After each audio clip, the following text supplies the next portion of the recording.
For example, my name is Chung, which is actually Zhong, which means like bell, or clock. 钟表的 zhong, and I didn't even know what my name meant. I had no idea because my father didn't learn Chinese as a child, so I didn't learn Chinese as a child. So I knew nothing about my culture, and I felt okay. Now is the moment to devote to that. And at that time, I was 30. I had a boyfriend, but I wasn't. We weren't like. I mean, we weren't sure where we were going at that time, right? But everyone said, why are you leaving your settled life? You have a job, you have a boyfriend, you have your friends and family here in France. Why would you go and travel to a place you've never been to, or just once, and where you don't know anyone, and start all over again? That doesn't make sense. So once again, I had to kind of overcome another hurdle of people telling me what I shouldn't do or what I should do.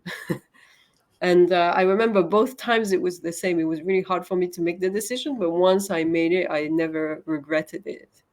But it was really hard, to But how overcome do the you fear. make? So now I'm interested in this part, right? You talked about decision making twice in your life. So now I'm really interested. How did you make your decision? Because I think decision making is something that all of us struggle with.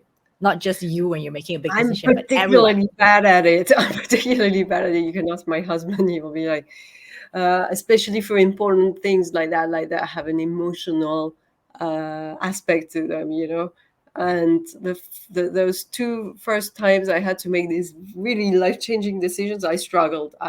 It took me weeks, if not months, but I think, as I'm also a certified coach, and I found out that one of my main values is courage, and I really can relate to that. And I think that somewhere in my upbringing or in my personality, I have this courage to overcome things. And I just didn't want to be like all those people who want to do something and don't do it and become bitter and jealous about other people and just kind of grumbling about their lives forever. And I just, something in me was like, no, you don't want to do that. You don't want to be like those people. And I think that courage helped me make the decision. But there was a lot of list making, pros and cons.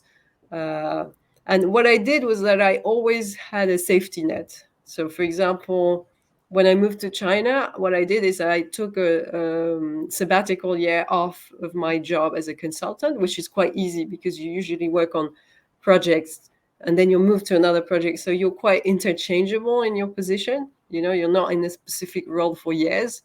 So that was easy to negotiate. So I knew that if ever I didn't like it in China or I wanted to come back after 1 year, I could easily do that. And then I extended it to another year. And then after 2 years, my boss called me and said, "You're not coming back, are you?" And I said, "No, actually, I don't think I am." And then I resigned. But you see, I needed that kind of safety net of, if I come back, I have a job and everything is kind of organized for me to do so.